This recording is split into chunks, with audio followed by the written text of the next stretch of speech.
Hi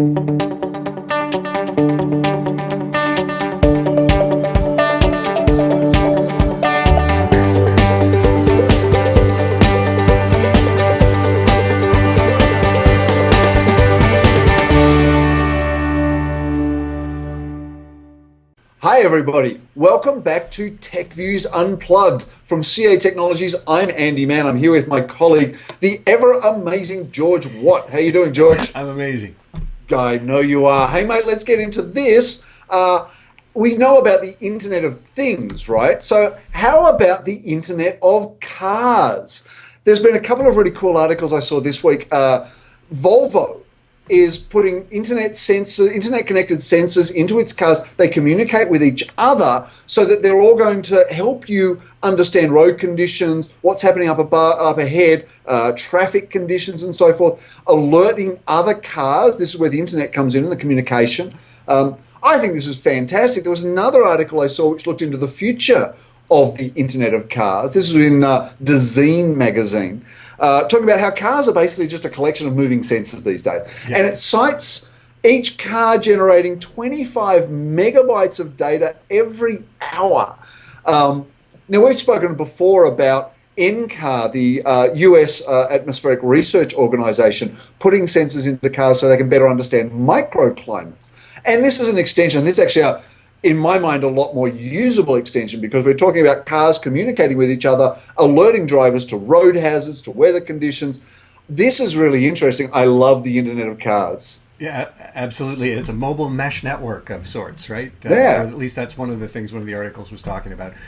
Well, you know, that's cool. But Andy Cloudwalker, Pi is also cool, right? Oh, who doesn't love Pi, right? Who doesn't love Pi? Especially if it's Raspberry Pi, right? Yes. So gotta love a Raspberry Pi. I love Raspberry Pi. So a while ago we spoke about a very cool 64-node Raspberry Pi supercomputer that Simon Cox and his son assembled using Lego for their enclosure. And you know, I got to admit, it's really hard to beat a Lego supercomputer.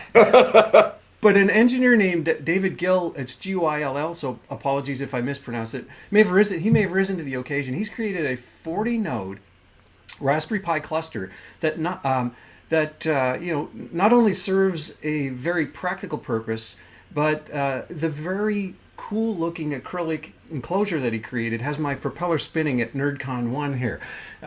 It's not just a fun hobby, though, for him. The machine was built to test distributed software, and it packs 40 Raspberry Pi computers, just like this one, 5 terabytes of hard disk, just under a half terabyte of flash, an internal LAN, and an integrated wireless access point into that, nerdtastic 22-inch high, 10-inch wide, 16-inch deep case. You should check out the pictures. They're awesome. Now, what's really cool about this is that we've been saying that people will start putting these to use at work in very useful ways. And I think this might be one of the most obvious examples of that to date. But we shouldn't forget that there are plenty of other documented uses of Raspberry Pi that aren't necessarily any less valuable. Right? Home automation, we talked about radon detectors once, I think, all sorts of cool use cases. And there's some other really cool, arguably green projects which involve recycling things for use in Raspberry Pi projects. I've even seen someone reuse their Magic Mouse case as a Raspberry Pi enclosure. It's very cool. I might actually give that a shot. So that's why I dug mine up. But lots of cool things going on with Raspberry Pi. And you'll find the how-to notes for David's project and many, many others online. It's definitely worth checking out. And again, it's not just for hobbyists alone. So actually, if you've done something cool for business with Raspberry Pi, or even anything cool, how about send us a tweet and let us know what you've done. Yeah, in fact, I would love to hear from our audience, especially about things like Raspberry Pi, which it's such cutting-edge stuff. I love to hear about what people are doing. Tweet us out at TechViews, at George Watt, at Andy Mann. Hey, George, let's get on to news. I'm going to let you go first. What you got in the news space? Well, so we started today with small-sized consumer computing. So let's get even smaller, right? Maybe we can spend this time talking about wearables. Can I convince you to talk about wearables? Oh, look, it'll take you a half a millisecond to do that. Yeah, I'm convinced. I figured it would be difficult. So, we've talked about wearables in the past. especially those wearables that have been branded smart watches. And I think, maybe we agreed that what we'd seen today, they weren't necessarily that smart, and they arguably weren't watches. And in fact, you've mentioned several times in the past that the biggest issue with many of those wearables is that they're, well, just plain ugly or goofy looking. And I think you referred to Google Glass once as a segue for your Segue on face. your face. Yep, you got it. Right. So, but we also agreed that that would change, and that the functionality would become better and more useful, and that the form factor would become hip, maybe even fashionable. And I think we're beginning to turn the corner here. Have you seen the Moto 360? Oh, I have. Yes. Talk about that. Yeah, so the Moto 360 is reported to offer some very cool features via touch and voice command, which Yep. many of which it seems like will be provided by Google now. But what's really cool about it, I think, is how it looks, right? It has a very nice looking round face, which designers say, apart from being cool looking, also lets them provide maximum display size without compromising comfort, right? Without you poking yourself with the corners, Yeah. which has been an issue. But from what I've seen in the photos, it also appears to have a very nice looking smartwatch display, but also a very nice analog watch display when you're not using the smartphone features. It's actually pretty stylish, and it automatically adjusts the display, so you're looking at it right side up, whether you're wearing it on your right or left wrist, which of course is probably an issue for many as well. Yep. So if you haven't seen the Moto 360, I strongly suggest you check it out. It's definitely something you could use, for one function in the day, perhaps more smartwatchy type stuff, but it would be stylish as well if you happen to just throw in your jacket and go to a play or something at night. So I think they're really on the right track with this one. I've never had the desire to own a smartwatch, but this one's got me thinking hard, so it's something I'm going to keep an eye on. But in the world of wearables, smartwatches really aren't the only thing here. We're seeing other areas make great steps forward. Yeah, you see, that's actually where I'm really excited. And I get this new watch. It actually works like a watch, which Exactly. It's one of the big problems of things like gear, for example. You've got to reach down and turn it on and stuff like that. And you don't want to do that with a watch. You just want to look at. This is the use-specific kind of use cases that they're finding. Instead of having general purpose computing on your wrist, you find the right use case. And that's the thing with, I've been playing around with sports wearables recently. So I went on a ski trip, and I'll post a longer blog about this. But I took a bunch of stuff. So I took this is the Garmin Verb. This is a camera with a GPS and an accelerometer. So it actually tracks you all over the mountain as well as your speed, things like airtime, and also when you wear it like a camera, right? You can wear it anywhere. You can put it on the end of your stock. You can do all sorts of stuff. I obviously took my GoPro, a dumb wearable, if you will. All it does is do video. This is the first generation one. So I took that. What else did I have? I took my Garmin. So this is off my Cycle computer. This does your classic heart rate monitoring, speed, acceleration, GPS tracking as well. I paired that with a sensor for my heart rate to make sure I'm not having a heart attack. What else did I have? I had my smartphone as well. So I downloaded an application called Ski Tracks. You can't tell that I'm a bit of a data geek, can you? Yeah, NASA sent people to the moon with less technology. They did too. They did, and it was really interesting. I found that the use case specific wearables, especially that Garmin Verb, much better use case for, especially one thing. I'm wearing great big thick gloves. It's got a big easy button, right?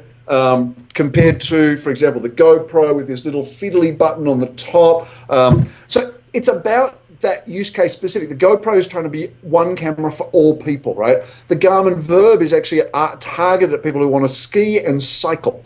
Various different use cases. The smartphone didn't have the accuracy because it's trying to do general purpose computing. It's sort of interesting. And I read an article about this that talked about wearables, the use case specific stuff having a real sort of physical limitation in terms of size and so forth. I mean, we're talking about physical. I'm not getting as hardcore as this guy I read about this week, Chris Dancy. Did you see this guy?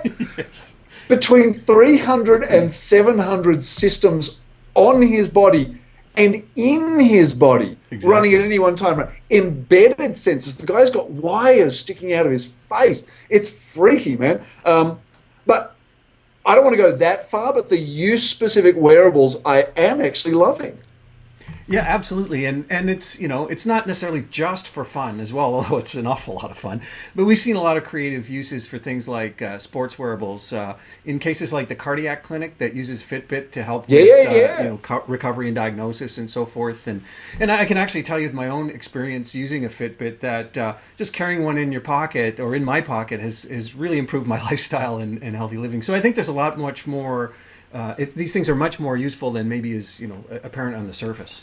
Yeah, absolutely. I mean, the yeah, the big issue that I see is that wearables are very small, right? We're not at the point in Moore's law where we can pack a full-size computer into the form factor of a watch or a camera or a Fitbit. You've got to be selective about what you do. Um, the one thing that I have seen though is the idea of wearables playing a role in mobile commerce, right? So you think about these watches; they're smart enough. They're too small to do general purpose computing, but they're plenty big enough to do mobile payments, for example, Right. stored value, loyalty recording, multiple systems. We're starting to see little devices like the coin credit card you've probably seen, the electronic credit card. Yeah, that's not a wearable, but gee, it's small and it could be wearable. And so we already see, for example, in the Disney resorts, people paying for everything using a wristband. I think That's that right. sort of thing is going to be pretty interesting. Yeah, yeah, and of course, what's behind all that? It's cloud, right? That's providing the most cool functions here, and that's enabling these devices to, if you will, to function beyond their inherent, their internal capabilities. Yeah, look, it's always cloud with you, isn't it? But you're not wrong.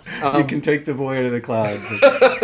It's always going to come back to cloud, and fair, rightly so. Okay, hey George, we're right down to the edge here, and so I want to get into the rapid fire round, and I'm going to ask you a question because I've already got an opinion on this, but your time starts now, George. Facebook bought Oculus VR for $2 billion. Exactly. Mate, I can't see the upside in this for gamers, though. Can you? Well, they also bought a drone company, so my spider senses are tingling a little bit there. Andy, recent study showed 97% of malware is on Android. What are you doing to that ecosystem? Look, mate, it's the most popular platform for mobile on the planet. It's going to attract hackers, but it's just a reminder you need to be secure always and often. George, the apps economy is booming in Canada with Ontario specifically leading the way. So, George, what apps are you building? Well, I think it's fantastic. Right now, there's a reason to set up your cloud and your app development here. Andy, a recent study found your employees don't care about data security. Should we care about that? Oh, mate, this rings true, right? It's the same for consumers. Look at Snapchat, PlayStation. I blogged about this recently. They're as popular as ever despite massive data breaches. What can you do?